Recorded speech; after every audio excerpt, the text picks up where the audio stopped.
नमस्कार and welcome to curiously education. दोस्तों, मैं प्रशांत मावानी आप सभी का बहुत बहुत हार्दिक रूप से स्वागत करता हूं। आज का हमारा जो विषय है इसका नाम है what is wrong with Indian monsoon. हमारी जो ये मॉनसून की सीज़न है इसके साथ क्या इश्यूज चल रहे हैं, इसके बारे में आज हम विस्तार से चर्चा करने वाला है। हम श्योर डियर फ्रेंड्स, हम सब ने एक बहुत ही तकलीफ़दायक समय को फेस किया। मार्च, अप्रैल, मई, ये 3 महीनों का जो समय था, इसमें हमें हीट वेव्स देखने को मिली एंड हमने ये भी खबरें पढ़ी थी कि बहुत सारे लोगों की हीट स्ट्रोक की वजह से, हीट वेव की वजह से हमारे देश में मृत्यु भी होने लगी ना। आई एम श्योर आपने भी ये चीज़ फील की होगी कि हमारा जो परफॉर्मेंस है ना वो ड्रॉप हो जाता था। दोपहर के टाइम पर खाना खाने के बाद काम करना जो है वॉज नियरली इम्पॉसिबल।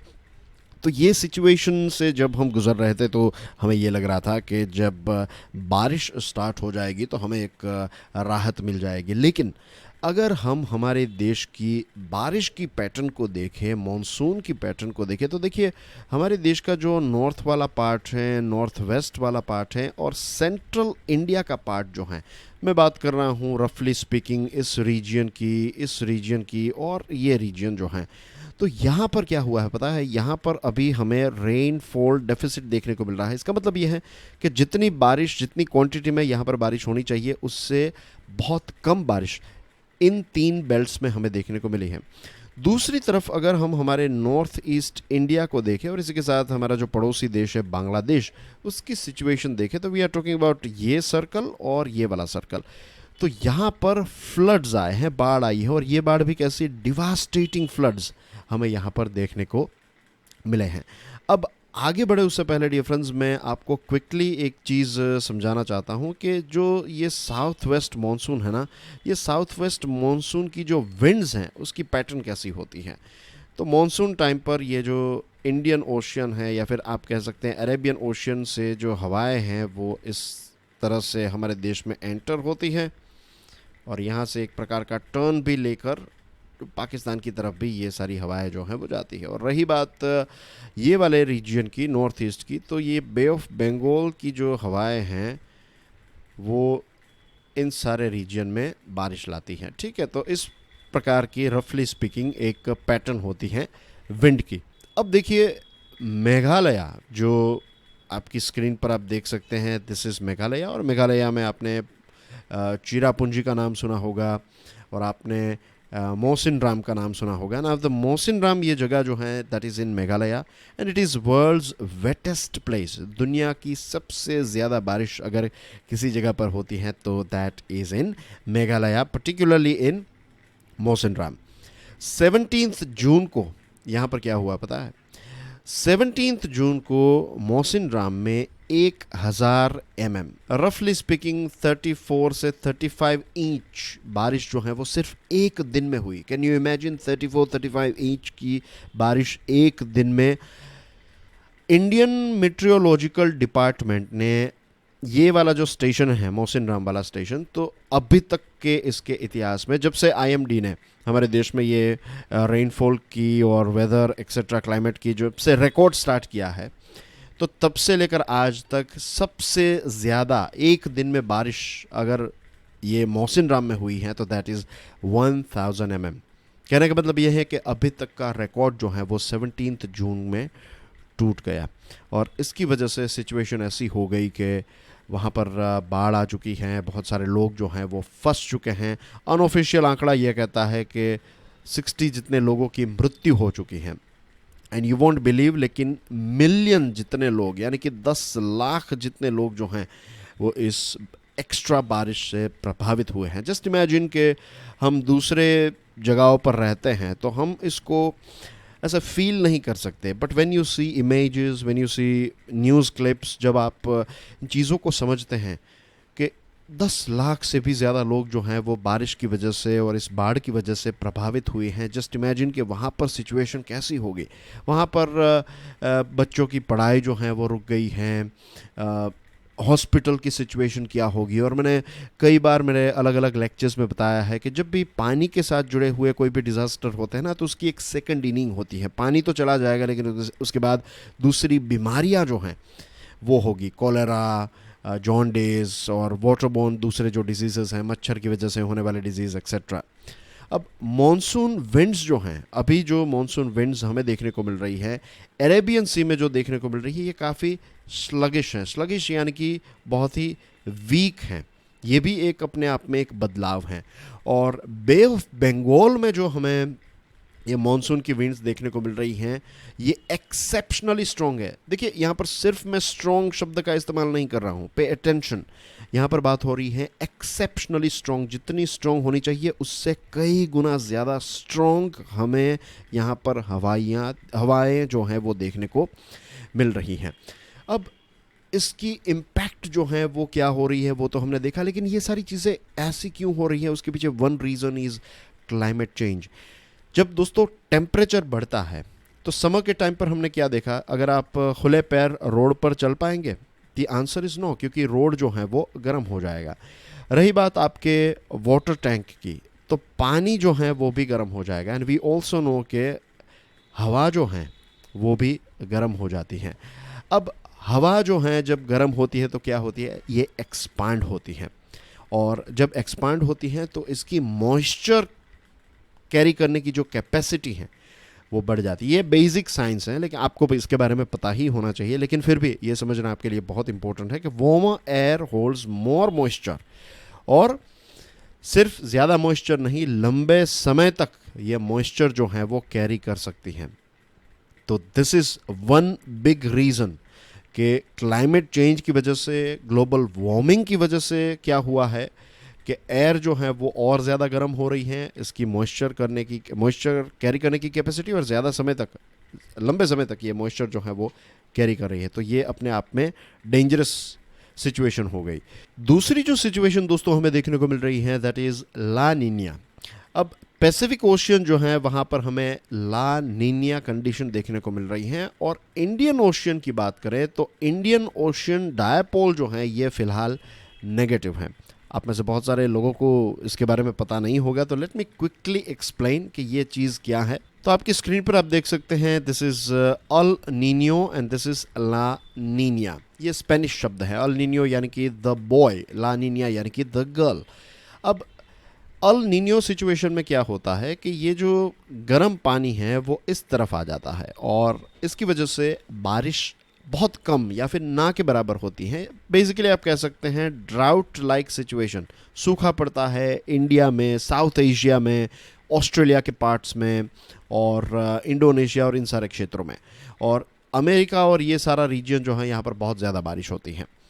अब ला नीनिया सिचुएशन में क्या होता है कि पैसिफिक ओशियन, जो सेंट्रल पैसिफिक ओशियन है, इक्वेटोरियल ओशियन, तो यहाँ पर आपको और ज़्यादा ठंडा पानी देखने को मिलता है, और गर्म पानी जो है वो इस रीजन में आ जाता है। तो इसकी वजह से यहाँ पर इंडिया, साउथ एशिया, ऑस्ट्रेलिया के पार्ट्स में, या ये सारी जगहों पर बारिश जो है वो अच्छी होती है। तो दिस इज़ कंडीशन नंबर 1। एक तो मैंने आपको बताया कि टेम्परेचर की वजह से ये सारी चीज़ें हो रही हैं।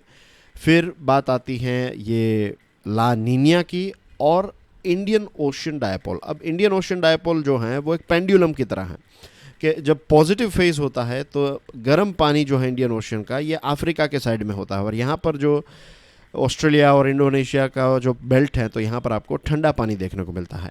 जब नेगेटिव फेज होता है तो ठंडा पानी यहाँ पर आपको देखने को मिलता है अफ्रीका के साइड में, और ऑस्ट्रेलिया और ये सारे रीजन में आपको गर्म पानी देखने को मिलता है। यहाँ पर भी आप देख लीजिए, जब गर्म पानी अफ्रीका के पास होता है तो इस सारे रीजन में हमें बारिश देखने को मिलती है, हमारे भारत के नॉर्थ वेस्ट, इन सारे क्षेत्रों में। और जब गर्म पानी इस तरफ होता है, जब नेगेटिव फेज में होता है इंडियन ओशियन डायपोल, तो Malaysia, Indonesia, Australia, Bangladesh, north east, ये सारे रीजन जो हैं यहाँ पर हमें ज़्यादा बारिश देखने को मिल रही है। तो what we have now, negative Indian Ocean dipole. तो number 1 air, number 2 la nina, number 3 is Indian Ocean dipole is negative. तो ये 3 चीज़ों का कॉकटेल यहाँ पर हो रहा है। Strong monsoon winds in the bay of Bengal carry a lot more moisture than ever, और इसकी वजह से क्या हो रहा है, हैवी रेन। तो ये सारी कंडीशंस जो हैं वो मिलकर ये सारे क्षेत्र में और ज़्यादा बारिश वाली सिचुएशन जो है वो क्रिएट कर रही हैं। अब अगर हम साउथ एशिया की बात करें दोस्तों, तो 1950s से मॉनसून की पैटर्न जो है उसको अगर हम आज की पैटर्न के साथ कंपेयर करें तो 1950s में जो पैटर्न थी और अभी जो पैटर्न है उसमें एक बहुत बड़ा बदलाव हमें देखने को मिल रहा है। पहले क्या होता था हमारे देश में कि मॉनसून की सीज़न पर हमें जो है पूरी जो मॉनसून की सीज़न का अगर ग्राफ बनाएं तो जून से धीरे धीरे बारिश स्टार्ट होती थी, जुलाई में अपने पीक पर पहुंच जाती थी, फिर धीरे धीरे एक स्लो आता था और फिर सितंबर के आसपास आकर बारिश जो है वो ख़त्म हो जाती थी। अब हमारे देश में क्या हो रहा है कि मानसून की सीज़न जो है वो जब स्टार्ट होती हैं या फिर एक ऑल ऑफ द सडन ज़्यादा बारिश, फिर उसके बाद बारिश नहीं होती है, एक लंबा ड्राई स्पेल, उसके बाद अचानक से बारिश, फिर अचानक बारिश बंद हो जाती है। तो इस प्रकार के हाइज एंड लोज पीक्स हमें देखने को मिल रहे हैं और उतने ही ड्रॉप्स हमें देखने को मिल रहे हैं। तो कम समय में बहुत ज़्यादा बारिश हो जाती है और यही एक रीज़न है कि आप सोचिए एक ही सीज़न में हमारे देश में एक जगह पर सूखा जैसी सिचुएशन है और दूसरी जगह पर बाढ़ जैसी सिचुएशन है। और इसकी वजह से क्या होता है, जहाँ पर बहुत ज़्यादा बारिश आती है वहाँ पर भी पानी का प्रॉब्लम हो जाता है, जहाँ पर बारिश नहीं होती है वहाँ पर की पानी का प्रॉब्लम होता है। तो वाटर सिक्योरिटी के ऊपर इम्पैक्ट आती है। बहुत बारिश होती है तो आपकी फसल बर्बाद हो जाती है, बारिश नहीं होती है तो फसल बर्बाद हो जाती है। तो फूड सिक्योरिटी के ऊपर भी इसकी इम्पैक्ट हमें देखने को मिल रही है।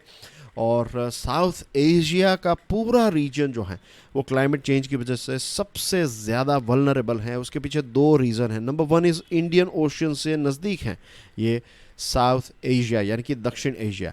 तो इंडियन ओशन जो है वो फटाफट गर्म हो रहा है और इसकी जो पूरी इम्पैक्ट मैंने आपको समझाई अभी, तो this is one reason, one चीज़ ये हो रही है, इंडियन ओशन गर्म होते जा रहा है। दूसरी तरफ ग्लेशियर्स जो हैं वो फटाफट मेल्ट हो रहे हैं।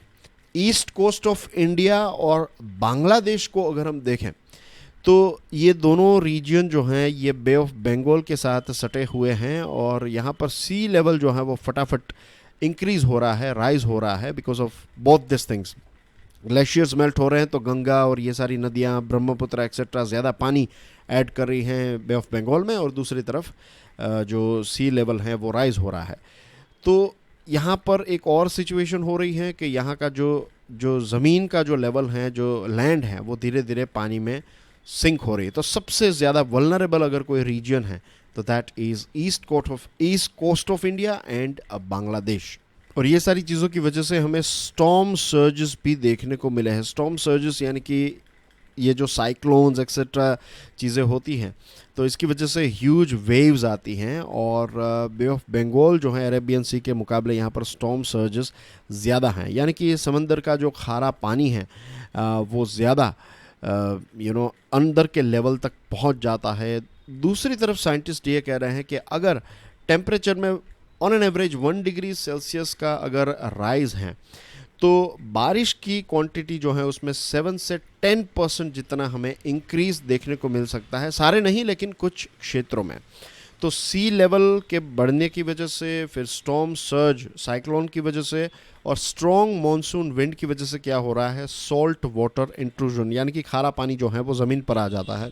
तो इसकी वजह से एग्रीकल्चर की जो ज़मीन है वो ख़राब हो जाती है और इसी के साथ साथ कॉलेरा जैसे डिजीज़ जो हैं इसका भी हमें आउटब्रेक देखने को मिलता है। Inter governmental panel on climate change का कहना यह है कि 2020 से 2040 तक ग्लोबल मीन टेम्परेचर जो है ये 1.5 डिग्री सेल्सियस इंक्रीज़ हो गया है और 2040-60 में ये 2 डिग्री सेल्सियस को क्रॉस कर जाएगा। तो डिज़ास्टर्स जो हैं वो बहुत ज़्यादा बढ़ जाएंगे and what we need to do is हमें हमारे डिस्ट्रिक्ट और हमारे गाँव को डिज़ास्टर प्रूफ बनाने की ज़रूरत है। हमारे जो घर हैं, हमारे जो फार्म हैं उनको ड्राउट और फ्लड से बचाने की ज़रूरत है और हमें कुछ इस प्रकार की पॉलिसीज़ तैयार करनी चाहिए जिससे हम हमारे शहरों को बचा सकें, हमारे रूरल एरियाज़ को साइक्लोन्स, फ्लड्स और हीट वेव्स से बचा सकें। तो this are some scientific facts. ये सारे साइंटिफिक फैक्ट्स जो हैं वो काम कर रहे हैं और इसकी वजह से हमारे देश की जो ये मॉनसून की सीज़न है उसमें हमें एक बहुत बड़े वेरिएशंस देखने को मिल रहे हैं। That's everything from my side. Thank you very much for watching this video. God bless you all. जय हिंद।